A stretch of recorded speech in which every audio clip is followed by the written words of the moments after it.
Ngalapi kerugian 100 juta rupiah karena rumahnya Sudem dibobol maling.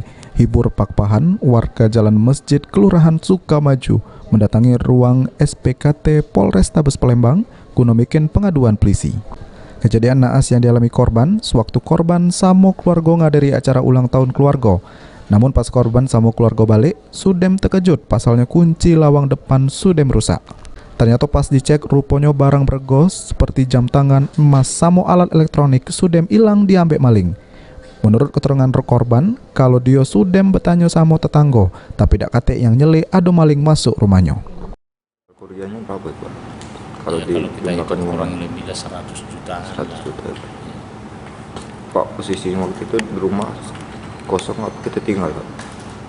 Ya karena sesuai laporan kita kan ini anggota keluarga kita ada yang ulang tahun.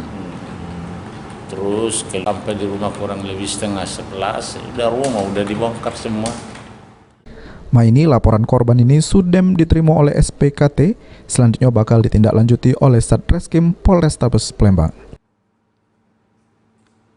Abidin Riwanto, PAL TV.